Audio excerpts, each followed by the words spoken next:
ಆತ್ಮೀಯ ಬಂಧುಗಳೇ, ಶ್ರದ್ಧೆಯ ತಂದೆ ತಾಯಿಯಂದರೆ, ನಲ್ಮೆಯ ಸಾಹಿತ್ಯಾಭಿಮಾನಿಗಳೇ, ಕನಕದಾಸರ ಒಂದು ದಾಸನುಡಿ ಬಹಳ ಸುಂದರವಾಗಿದೆ. ನೀ ಮಾಯೆಯೊಳಗೋ ನಿನ್ನಳು ಮಾಯೆಯೋ ಎಂಬಂಥ ಒಂದು ಮಾತು. ಈ ಮಾತಿನ ತಾತ್ಪರ್ಯವೇನೋ ಅಂತಲೇ ಅನಿಸುತ್ತೆ ಈ ಒಂದು ಕಗ್ಗ. ಈ ಕಗ್ಗ ಎಷ್ಟು ಸುಂದರವಾಗಿದೆ ಅಂತಂದರೆ, ಮನುಷ್ಯ ತಾನು ಯೋಚನೆ ಮಾಡಿದ ಹಾಗೆ ಅಥವಾ ತಾನು ಅಂದ್ಕೊಂಡಾಗೆ ಕೆಲವೊಮ್ಮೆ ಆ ಮನಸ್ಸಿನ ಭಾವನೆಗೆ ತಕ್ಕಂತೆ ಪ್ರಪಂಚ ಅವನಿಗೆ ಕಾಣ್ತಾ ಹೋಗುತ್ತೆ. ಕೆಲವೊಂದು ವಸ್ತುಗಳಲ್ಲಿ ಆಸಕ್ತಿ, ಇನ್ನು ಕೆಲವು ವಸ್ತುಗಳಲ್ಲಿ ನಿರಾಸಕ್ತಿ, ಒಂದು ಇಷ್ಟ ಇನ್ನೊಂದು ಅನಿಷ್ಟ, ಒಂದು ಅತಿ ಪ್ರಮುಖ ಇನ್ನೊಂದು ಕ್ಷುಲ್ಲಕ. ಹೀಗೆ ಮನುಷ್ಯನ ಒಂದು ಭಾವನೆಗೆ ತಕ್ಕಂತೆ ಈ ಒಂದು ಪ್ರಪಂಚ ಅವನ ಕಣ್ಣಿಗೆ ಕಾಣ್ತಾ ಹೋಗುತ್ತೆ. ಯೋಚನೆ ಮಾಡಿ, ಮನುಷ್ಯ ಎಲ್ಲೆಲ್ಲಿ ಇಷ್ಟಪಡ್ತಾ ಇರ್ತಾನೆ, ಯಾವ್ಯಾವ ವಸ್ತುಗಳನ್ನು ಇಷ್ಟಪಡ್ತಾನೋ ಅದು ಇನ್ನೊಬ್ಬನಿಗೆ ಇಷ್ಟವಾಗದೇ ಇರುತ್ತೆ. ಹಾಗಿರೋದ್ರಿಂದ ಈ ಒಂದು ಕಾಗದಲ್ಲಿ ಸುಂದರವಾದಂತಹ ವಿವೇಚನೆಯನ್ನ ಅಥವಾ ತಾರ್ಕಿಕ ಅಭಿಪ್ರಾಯವನ್ನ DVG ಅವರು ಇಲ್ಲಿ ಹೇಳ್ತಾ ಇದ್ದಾರೆ. ಈ 52ನೇ ಕಗ್ಗ ಹೀಗಿದೆ.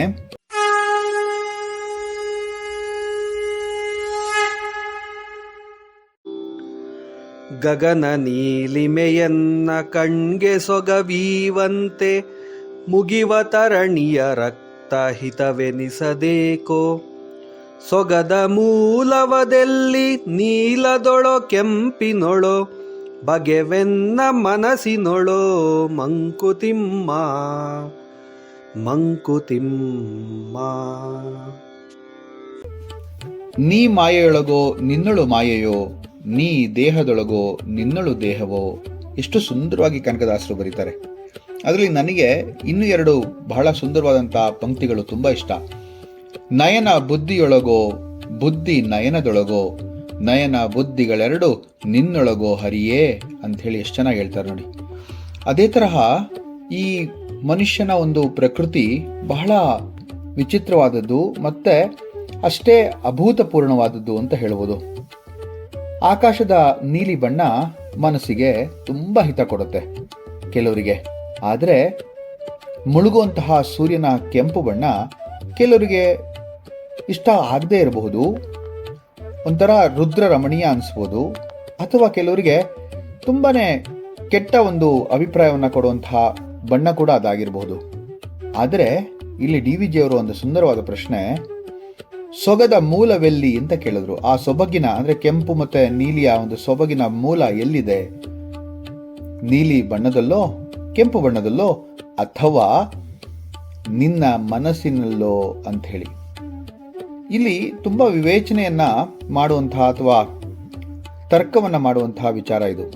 ನೀಲಿ ಬಣ್ಣ ಪ್ರಶಾಂತತೆಯ ಮೂಲ ಅಂತ ಹೇಳ್ತಾರೆ. ಅದಕ್ಕೆ ಅಲ್ವಾ ಬಹಳಷ್ಟು ದೇವರ ಬಣ್ಣ ಅಥವಾ ಅವರ ವಸ್ತ್ರಗಳು ನೀಲಿ ಬಣ್ಣದಾಗಿರುತ್ತೆ. ನೀಲ ಮೇಘ ಶ್ಯಾಮ ಅಂತ ಕೂಡ ದೇವರನ್ನ ಕರೆಯೋದಿದೆ ನಾವು. ಚಂದ ನೋಡುವವನ ಕಣ್ಣಲ್ಲಿ ಅಂತ ಒಂದು ನಾಲ್ನುಡಿಗೆ ಇದೆ. ಈ ಜೀವನದಲ್ಲಿ ನಡೆಯುವ ಪ್ರತಿಯೊಂದಕ್ಕೂ ನಮ್ಮ ಭಾವನೆಗಳ ಸಮ್ಮಿಲನವಾಗಿರುತ್ತೆ.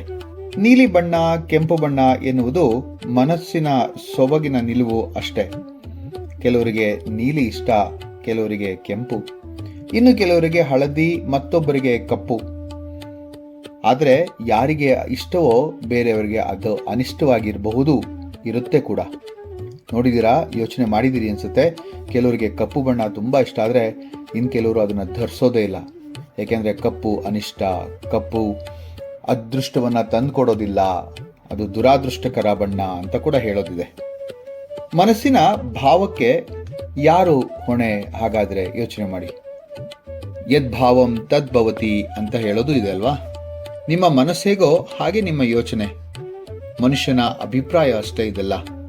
ವಿಷಯ ಅಥವಾ ವಸ್ತುವಿನ ಭಿನ್ನತೆಯಲ್ಲಿ ಯಾವುದೇ ಒಂದು ಅಂತರ ಇಲ್ಲ.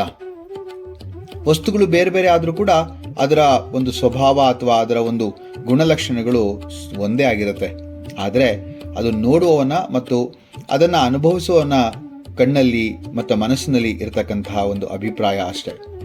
ಆಕಾಶದ ನೀಲಿ ಬಣ್ಣ ಮನಸ್ಸಿಗೆ ಹಿತವಾಗಿರುತ್ತೆ. ಇದನ್ನ ಮನೋಶಾಸ್ತ್ರಜ್ಞರು ಕೂಡ ಒಪ್ತಾರೆ.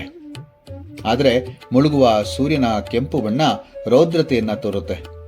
ಕೆಲವರಿಗೆ ನೀಲಿ ಬಣ್ಣ ಸಾಮಾನ್ಯ ಅನಿಸ್ಬೋದು, ಕೆಂಪು ಅದ್ಭುತ ಅನ್ನಿಸ್ಬೋದು. ಇವೆರಡರ ಅನಿಸಿಕೆಯ ಒಳಗುಟ್ಟೇನು, ಇವೆರಡರಲ್ಲಿ ಸೊಗಸಾವುದು ಎಂದರೆ ಅದು ಅವರವರ ಮನಸ್ಸಿನ ಭಾವನೆಗೆ ಬಿಟ್ಟಿದ್ದು ಅಂತಾರೆ ಡಿ.ವಿ.ಜಿಯವರು.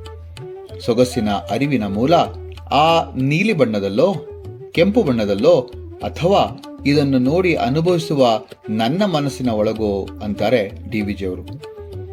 ಸೃಷ್ಟಿಯಲ್ಲಿ ಪ್ರತಿಯೊಂದಕ್ಕೂ ಒಂದು ಕಾರಣವಿರುತ್ತದೆ. ಅದನ್ನ ವಿಮರ್ಶಿಸುವಂತಹ ಯೋಗ್ಯತೆ, ಅಧಿಕಾರ ಅಥವಾ ಅರ್ಹತೆ ನಮ್ಮಲ್ಲಿ ಇಲ್ಲ. ಏಕೆಂದ್ರೆ ಈ ಸೃಷ್ಟಿಯ ಒಂದು ಭಾಗ ಮಾತ್ರ ನಾವು.